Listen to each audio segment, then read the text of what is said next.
Baik, Assalamualaikum warahmatullahi wabarakatuh. Terima kasih banyak teman-teman pada hari ini. Mudah-mudahan semuanya selalu dalam lindungan Allah Subhanahu wa taala dan diberikan kekuatan untuk senantiasa menghadirkan kekuatan-kekuatan dan energi baik dalam perkuliahan setiap harinya. Baik, hari ini kita akan belajar atau memahami bersama mengenai etika-etika di dalam penelitian psikologi. Tentunya isu ini bukanlah isu lama karena memang setiap waktu isu ini selalu berganti sesuai dengan siapa sajakah orang-orang yang terlibat atau metode seperti apakah yang teman-teman gunakan dalam penelitian kalian.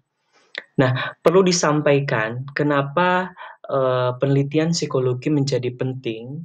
Teman-teman ketika memahami etika sebagai sebuah trait, sebagai sebuah aspek penting dalam manusia, maka etika itu akan mengarahkan kita kepada sikap, kepada pikiran, dan kepada perilaku yang tentunya sesuai dengan apa yang semestinya terjadi. Nah, etika dalam penelitian psikologi tentunya adalah teman-teman menghadirkan seluruh aspek atau seluruh kegiatan teman-teman didasarkan kepada aturan-aturan yang berlaku, tidak melanggar norma-norma ilmiah yang ada, tidak merugikan orang lain, dan menjunjung tinggi nilai kebenaran. Adapun suatu etika dalam penelitian psikologi ini mengarah kepada suatu konsep yang berkaitan secara langsung dengan kesesuaian, kebenaran, dan menjunjung tinggi aturan.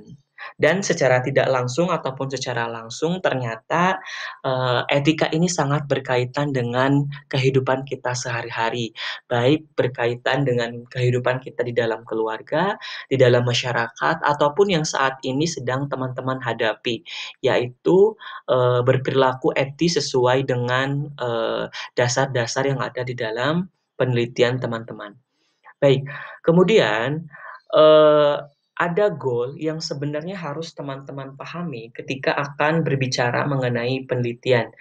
Yang pertama adalah mengenai cross check of scientific understanding gitu.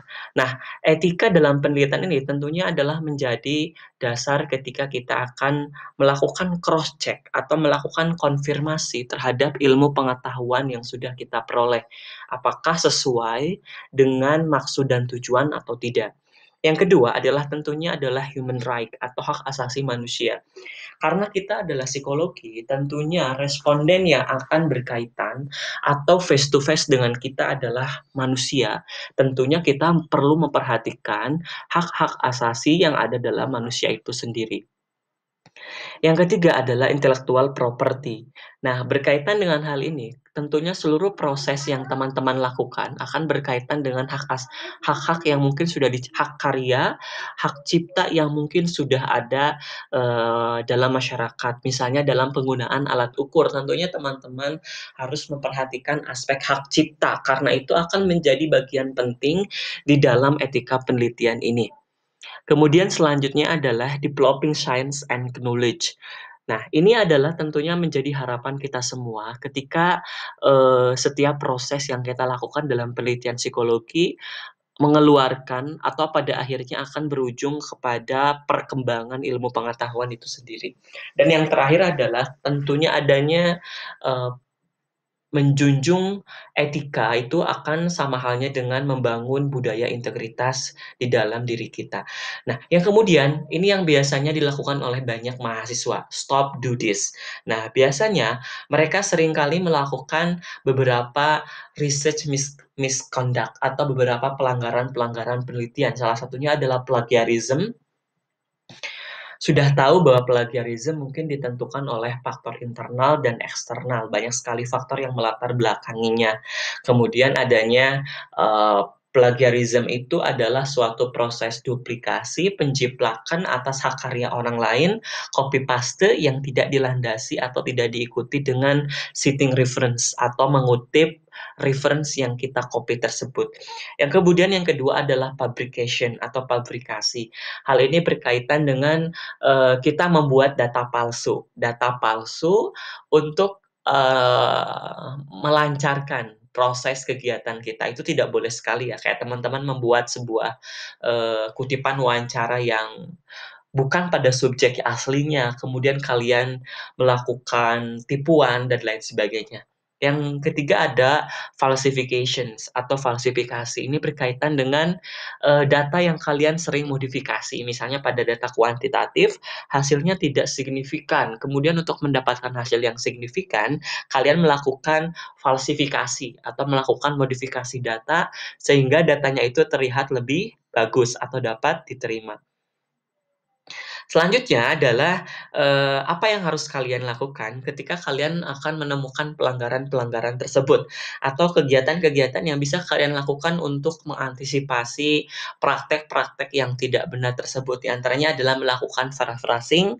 Paraphrasing adalah menulis ulang apa yang sudah kalian temukan, melakukan double review atau melakukan review secara, berkelanjutan. Artinya apa yang sudah teman-teman coba kalian diskusikan dengan dosen kalian, dengan teman-teman kalian secara internal. Kemudian coba kalian lakukan plagiarism checking, bisa melakukan Turnitin dan lain sebagainya. Atau teman-teman melakukan citing sources menggunakan Mendeley, Jotero, dan lain sebagainya. Nah, kegiatan-kegiatan tersebut setidaknya akan mengurangi aktivitas yang akan diprediksi melanggar misconduct pada riset. Selanjutnya adalah, working with paraphrasing. Kalian akan bekerja dalam paraphrasing. Nah, paraphrasing ini menjadi salah satu, kegiatan penting di dalam proses pembuatan tulisan. Kenapa? Karena akan membantu kalian untuk mengurangi plagiarism dan double duplikasi gitu. Tulisan kalian akan terhindar dari plagiarism. Kemudian, apa saja yang bisa kalian lakukan di dalam paraphrasing itu yang pertama adalah melakukan modifikasi atau susunan kalimat. Yang kedua menggunakan bahasa sendiri, yang kemudian tidak mengubah makna sumber, mengambil ide pokok, menafsirkan maksud, membaca sumber secara komprehensif, menulis ulang dengan tidak melihat sumbernya, jangan melebihkan dan mengurangi makna asli, kutipan tidak langsung dan merangkum kalimat. Nah, itu adalah hal-hal yang bisa teman-teman lakukan ketika akan melakukan paraphrasing gitu. Selanjutnya adalah ada juga etika penelitian yang harus teman-teman perhatikan, yaitu melakukan informed consent. Nah, biasanya hal ini selalu berkaitan dengan teman-teman yang mengambil topik penelitian kualitatif, tetapi tidak menjadi suatu hal yang tidak boleh dihindari karena bagi teman-teman yang kuantitatif, informed consent ini juga sangat penting.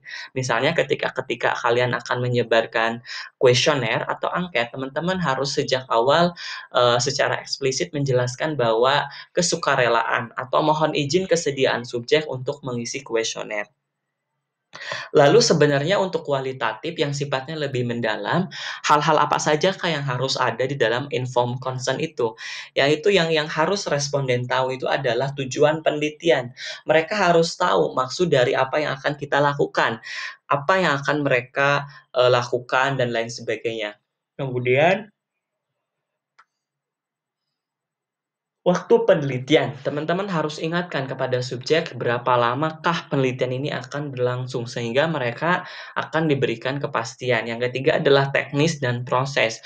Teman-teman harus jelaskan pula bagaimana proses, bagaimana subjek melakukan aktivitasnya, bagaimana proses observasinya, bagaimana proses pencatatannya, dan lain sebagainya.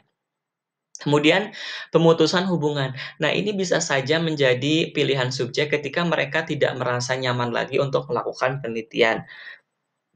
Kemudian adalah bukti otentik.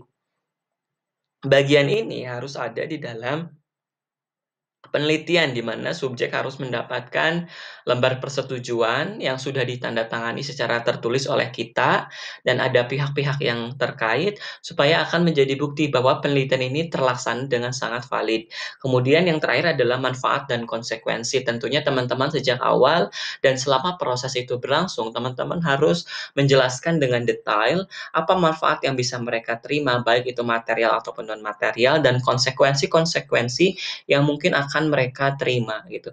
Nah, dengan demikian itu adalah poin-poin penting yang teman-teman harus pahami di dalam etika penelitian di dalam psikologi. Ini adalah sumber-sumber yang teman-teman bisa akses untuk mendapatkan informasi lebih lanjut terkait penelitian, etika penelitian dalam psikologi.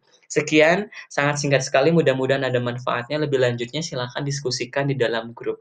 Terima kasih. Assalamualaikum warahmatullahi wabarakatuh.